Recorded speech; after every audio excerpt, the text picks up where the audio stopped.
भारतीय संस्कृतीमध्ये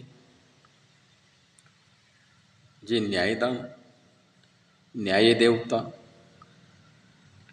न्यायाधीश, न्यायालय जो काही निकाल देत असतात, एखादा तो तंटा असो, भानगड असो, महत्त्वाचा राजकीय, सामाजिक किंवा व्यक्तिगत विषय असो, त्या ठिकाणी न्यायनिवाडा होत असतो.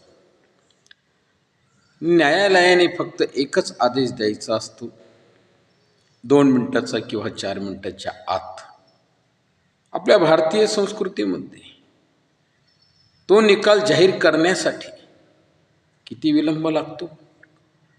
2 वर्ष, 4 वर्ष खटला चालूच असतो.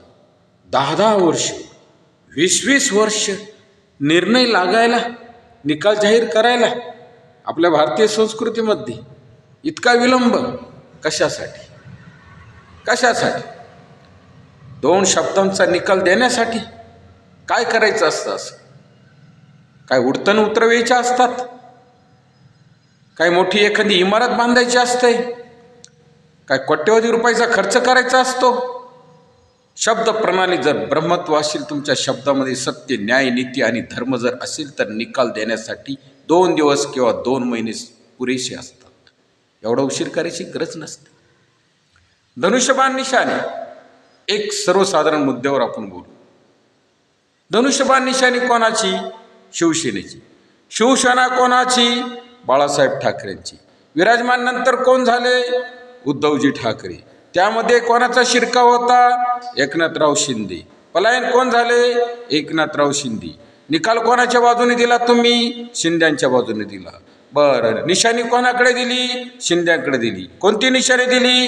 धनुष्यबाण निशाणी दिली. मग आता त्याचे काय झाले? ती त्यांच्याकडेच आहे. निकाल कोर्टात चालू आहे. मग तो निकाल लावायला किती उशीर करणार?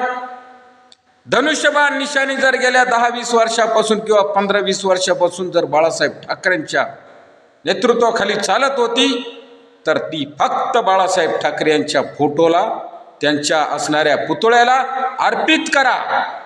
धनुष्यबाण निशाणी, तिच्यावर शिक्कामोर्तब करण्याची गरज नाही, निर्णय द्यायची गरज नाही. निकाल आजच जाहीर होऊ शकतो. 2 मिनिटाच्या आत.